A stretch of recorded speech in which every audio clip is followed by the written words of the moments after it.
Friends, स्वागत है आप सभी का हमारे यूट्यूब चैनल कम्पिटिटिव रेस में। दोस्तों, आज के इस वीडियो में हम लोग 2-3 टॉपिक पर बात करेंगे। सबसे पहले कि अभी ज्वाइनिंग कितना टाइम लगेगा, रिजल्ट आने के बाद जो है ज्वाइनिंग का क्या प्रोसेस रहेगा, कितना टाइम लगता है ज्वाइनिंग में। दूसरा हम लोग बात करेंगे कि पढ़ाई के लिए टाइम मिलेगा कि नहीं, एमटीएस अगर ज्वाइन करते हैं तो पढ़ाई के लिए कितना टाइम मिलेगा, क्या नहीं मिलेगा, तो ये सारी चीज़ें हम लोग डिस्कस करेंगे। और तीसरा जो है प्रोबेशन पीरियड के बारे में भी डिस्कस करेंगे हम लोग। जैसे अभी कुछ लोग बता रहे थे कि सर आपका जॉब टेम्पररी है क्या, मेरा शायद वो ज्वाइनिंग लेटर में उन्होंने देखा होगा तो वो बोल रहे थे कि एमटीएस का जॉब टेम्पररी होता है क्या। तो इस पर हम लोग बात करेंगे, ठीक है, पूरा डिटेल में। तो जितने भी लोग नए जुड़ रहे हैं चैनल को सब्सक्राइब कर लीजिएगा। और साथ ही साथ आप हमारे टेलीग्राम ग्रुप से भी जुड़ सकते हैं। एक ओपन डिस्कशन ग्रुप है, तो वहाँ पर आपको कुछ भी डाउट है तो आप टेलीग्राम में वहाँ पर शेयर कर सकते हैं, ठीक है। तो टेलीग्राम ग्रुप का लिंक जो है कमेंट में पिन है, तो आप लोग कमेंट में जाके वहाँ ज्वाइन कर सकते हो। चैनल को पहले सब्सक्राइब कर लीजिएगा, ठीक है दोस्तों। अभी लगभग जो है 2000 सब्सक्राइबर होने वाले हैं और टेलीग्राम ग्रुप में भी लगभग 1400 लोग जुड़े हुए हैं वहाँ, तो आप लोग भी जो है उसमें जुड़ सकते हैं। तो चलिए बात करते हैं एक एक करके। सबसे पहले अगर ज्वाइनिंग की बात करें दोस्तों, ज्वाइनिंग का जो प्रोसेस होगा, तो रिजल्ट आने के बाद अगर बात करें तो मेरा जो था 18 अक्टूबर को हम लोग का रिजल्ट आया था 2023 को, और मेरा फाइनल ज्वाइनिंग 15 दिसंबर को हो गया था, ठीक है। तो लगभग देखिए 2 महीना का टाइम लगा मेरा ज्वाइनिंग में। रिजल्ट आने के बाद जो है 2 महीना का टाइम लगा मेरा ज्वाइनिंग में। तो यही लगभग आप लोग को भी लगने वाला है, ठीक है। बाकी देखिए दोस्तों, ये कोई फिक्स टाइमिंग है नहीं, क्योंकि अलग अलग डिपार्टमेंट में अलग अलग टाइम पर जो है कॉल लेटर आएगा, डीबी होगा और फिर ज्वाइनिंग होगा, ठीक है। तो ये अलग अलग टाइम हो सकता है। और डिपार्टमेंट में भी क्या होता है कि अलग अलग स्टेट में, ठीक है। अब इनकम टैक्स डिपार्टमेंट है तो हो सकता है किसी स्टेट में पहले आ जाए कॉल लेटर, फिर दूसरा में बाद में आए। बट क्या होता है कि किसी भी डिपार्टमेंट का एक अगर आना शुरू हो गया कि इस डिपार्टमेंट में आ रहा है, तो फिर धीरे धीरे हर स्टेट का फिर जो है आने लगता है एक टाइम पीरियड के अंदर। तो अगर इनकम टैक्स डिपार्टमेंट मिलेगा तो मान लीजिए कि बहुत ही जल्दी ज्वाइनिंग हो जाएगा, 2 महीना में, 1.5 महीना, 1-2 महीना में आपका ज्वाइनिंग हो जाएगा।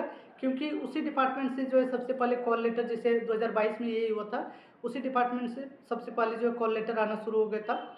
और बाकी दोस्तों बहुत सारे डिपार्टमेंट से मतलब ऐसे डिपार्टमेंट से कि आप लोग नाम भी नहीं जानते होंगे। तो इसलिए जो है इतने सारे डिपार्टमेंट से तो सबका मतलब एक टाइम पे होगा नहीं, और सबका बता पाना भी मुश्किल है कि कितना किस में टाइम लगेगा। और जैसे एटॉमिक एनर्जी एक डिपार्टमेंट हम लोग जानते हैं, तो उसमें जो है ज्वाइनिंग बहुत ही लेट हुआ था। तो 2022 में ही तो बहुत ज़्यादा सीट्स उसमें था। तो मुझे नहीं लगता कि अभी जो है सीट होगा इसमें। बाकी हो सकता है किसी किसी स्टेट में हो, बट उसमें लेट हुआ था, मतलब 1 साल तक में भी ज्वाइनिंग नहीं हुआ था एटॉमिक एनर्जी डिपार्टमेंट में। कुछ प्रॉब्लम होगा उसमें। बाकी डिपार्टमेंट में लगातार मतलब 2-3 महीना में, 4 महीना तक में किसी का लगा लेट हुआ तो, बट ज्वाइनिंग हो गया, ठीक है। तो इस प्रकार से जो आपको टाइम लगने वाला है। कॉल लेटर पहले आएगा आपका, मेल में जो है कॉल लेटर ज़्यादा चांस से किया जाए, घर में भी जो है होम एड्रेस पर भी आएगा, बट पहले ईमेल में आ जाएगा, ठीक है।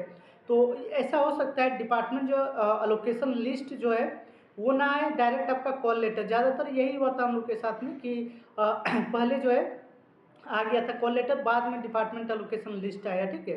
तो इस प्रकार से होता है, तो ऐसा भी हो सकता है लिस्ट पहले आए फिर कॉल लेटर आए। तो इस प्रकार से अलग अलग टाइमिंग में आपका होगा। तो मान के चलिए आपका जो है 3 महीना, मान के चलिए मैक्सिमम 3 से 4 महीना, अगर सही डिपार्टमेंट रहा तो 3 से 4 महीना मैक्सिमम लग सकता है। बाकी 1 महीना में भी, 2 महीना में भी आपका ज्वाइनिंग हो सकता है।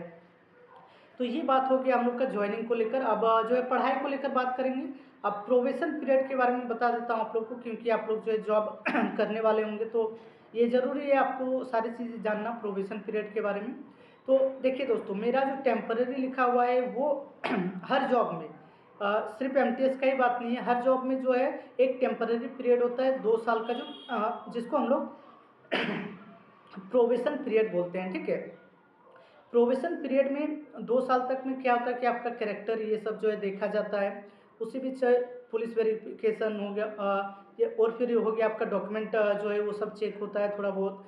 तो ये 2 साल के पीरियड के अंदर ही होता है। और साथ ही साथ क्या होता है कि आपका जो मतलब कैरेक्टर चेक किया जाता है कि उस जॉब के लिए आप सूटेबल हैं कि नहीं, ठीक है। तो आप लोग डरिए नहीं, टेम्पररी लिखा है मतलब ये नहीं कि आपको जो निकाल देंगे, ऐसा नहीं होता है, बहुत ही रेयर केस में होता है। और इसमें जो स्वामी हैंडबुक में भी दिया हुआ है कि बहुत ही मतलब रेयर केस में जो है वो उस तरीके से रिमूव करने का डिसीजन ले सकते हैं, उसके लिए बहुत सारा नोटिस ये वो करना पड़ता है।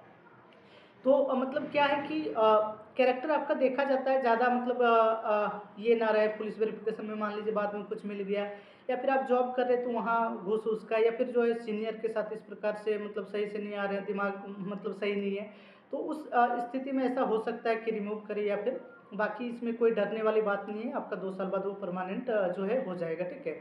इसमें क्या है कि आपका हर साल जो एक कैरेक्टर रिपोर्ट भी जाता है, ठीक है, एक कैरेक्टर रिपोर्ट भी आपका बनता है, तो उसमें आपका जो सीनियर ऑफिसर होगा उसका साइन रहता है, वो आपको मार्क्स भी देता है, पॉइंट में या फिर मार्क्स में वो देता है कि किस प्रकार से आप जो है ये न्यू जॉइनिंग जो किया है तो उसका कैरेक्टर किस प्रकार से आप मान रहे हैं, ठीक है।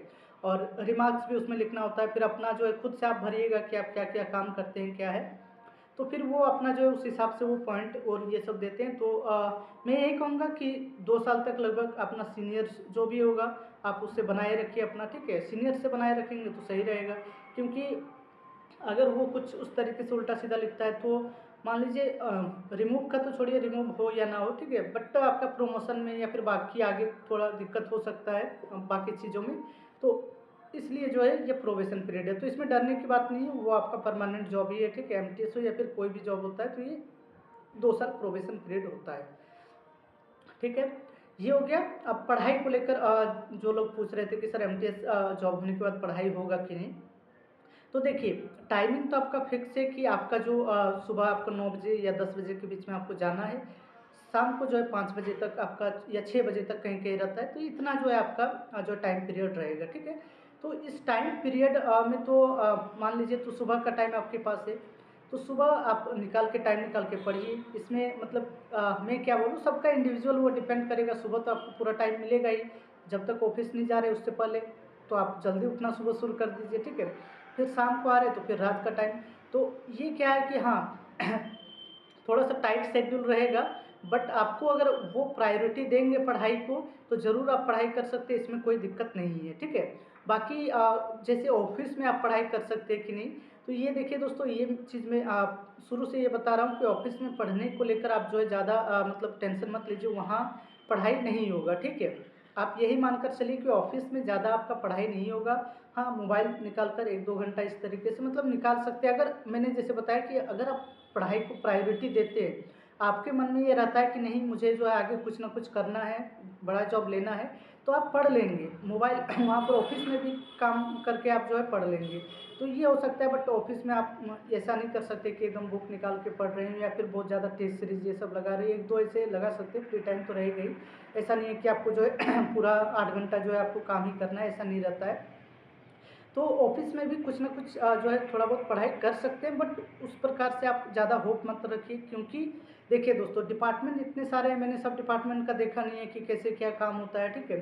वर्क प्रेशर हो सकता है, वर्कलोड आपका ज़्यादा हो, काम वहाँ पर स्टाफ नहीं है तो आपको ज़्यादा काम करना पड़े तो ऑफिस में आपको टाइम नहीं मिलेगा, बट हाँ घर वाला जो टाइम है आपका वो तो आपका रहेगा ही, सैटरडे संडे ऑफ रहेगा उस वो आपका रहेगा। तो मैं यही कहूँगा अगर आप टाइम को सही से यूटिलाइज करते हैं तो अभी जितना भी पढ़ रहे हैं आप उससे ज़्यादा भी आप पढ़ सकते हैं, ठीक है। क्योंकि अभी क्या होता है कि अभी आप सोचते हैं कि हाँ मेरे पास तो बहुत टाइम है, आराम से पढ़ेंगे ये वो करेंगे, बट जब आप जॉब में आ जाएंगे तो आपका क्या होगा कि लिमिट टाइम रहेगा, तो आप सोचेंगे नहीं जितना भी टाइम मिले जहाँ भी मिले मतलब निकाल के पढ़ लें, ठीक है। तो इस तरीके से आपको करना होगा।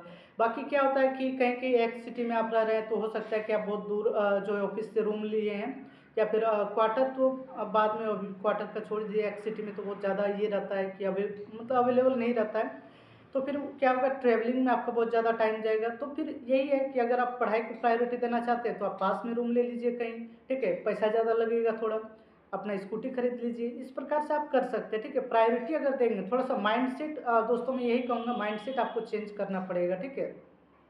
अब क्या है कि मतलब ऐसा भी होता है कि जॉब लगने के बाद जो पढ़ाई करने का मन नहीं करता है, ठीक है, थोड़ा सुस्त हो जाते हैं हम लोग कि चलो जॉब तो एक लग गया, बट इस प्रकार से कीजिएगा तो मैं तो यही कहूँगा कि आप जो है पढ़ाई आगे के लिए कुछ ना कुछ ज़रूर सोच के रखिए, ठीक है। पढ़ाई हो या फिर जो भी आप चाहते हैं आगे सोच के रखिए, क्योंकि एमटीएस में रहकर जो है प्रमोशन या फिर वो सब में उतना स्कोप है नहीं, तो ये मतलब स्कोप ज़्यादा है नहीं, तो इसलिए जो है ये मत सोचिए कि हाँ इसी जॉब में मिल गया तो इसी में मैं हमेशा रहूँगा। तो मैं यही बोलूँगा कि आगे का भी सोचिएगा, कोशिश कीजिए कि कुछ न कुछ जो है आगे और बड़ा पोस्ट में आपको जो है जाने का मौका मिले। बाकी उतना टेंशन नहीं लेना है कि हाँ भाई ये तो जॉब ही कुछ नहीं है, इसको मतलब क्या, उस तरीके से भी नहीं सोचना है कि अपना इन्फीरियर जो है वो नहीं सोचना है, ठीक है। काम कीजिए, मज़े से, अब पैसा आएगा, खाना-पीना का दिक्कत नहीं होगा। अब बहुत से लोग होंगे जो खुद से बाहर रहते होंगे, खाना बनाते होंगे, तो अब ऐसा कीजिएगा, पैसा आएगा तो आप बाहर खा लीजिएगा, या फिर मेस मेड या फिर कुछ भी आप जो है कर सकते हैं अरेंज, तो उसमें जो टाइम मिलेगा उसमें आप पढ़ाई कर सकते हैं। तो देखिए, चाहने से कुछ भी हो सकता है, ठीक है। आपके पास टाइम है, वैसा नहीं है संडे सैटरडे रहेगा, आप मान लीजिए 1 दिन और सीएल लगा दिए, आप 3 दिन का छुट्टी मिल गया, 3 दिन सप्ताह में पढ़िए जम के। तो ऐसा भी हो सकता है, ठीक है। तो पढ़ाई को लेकर ज़्यादा आपको टेंशन नहीं लेना है, आप कर सकते हैं, बट आपको जो है माइंडसेट चेंज करना पड़ेगा। और ये माइंडसेट अगर आपका रहा कि हाँ मुझे कुछ करना है, आगे लेना है, तो फिर ज़रूर आप जो है पढ़ाई कर लेंगे, उतना बहुत ज़्यादा और अच्छे तरीके से आप पढ़ाई कर लेंगे। बाकी कहीं-कहीं होगा कि आपका जो वर्क प्रोफ़ाइल जो है, वर्क कल्चर वो थोड़ा-सा अच्छा नहीं रहे, ठीक है। जो आपका सीनियर है अच्छा नहीं है, प्रेशर डाल रहा है, ठीक है। या फिर आपका जो बहुत ज़्यादा प्रेशर है, काम हो रहा है, तो वहाँ पर भी आपको ये लगेगा कि नहीं, किसी तरह यहाँ से जो है मुझे निकलना है, जॉब से, इस जॉब से निकलना है, मुझे इससे मतलब सैटिस्फाई नहीं है। तो वहाँ पर भी आपको जो है ज़्यादा और मोटिवेशन मिलेगा कि हाँ भाई और पढ़ें ज़्यादा से ज़्यादा। तो उस तरीके से भी हो सकता है। तो ये सारी चीज़ें हैं दोस्तों, मेरे अपनी तरफ से जो भी हो सका मैंने अपना बता दिया। बाकी आप लोग जो है ज़रूर चैनल को सब्सक्राइब कर लीजिएगा, और वीडियो पसंद आ रहा हो तो वीडियो को लाइक भी कीजिएगा, ठीक है। तो चलिए मिलते हैं फिर अगले वीडियो में, तब तक के लिए आप सबका धन्यवाद।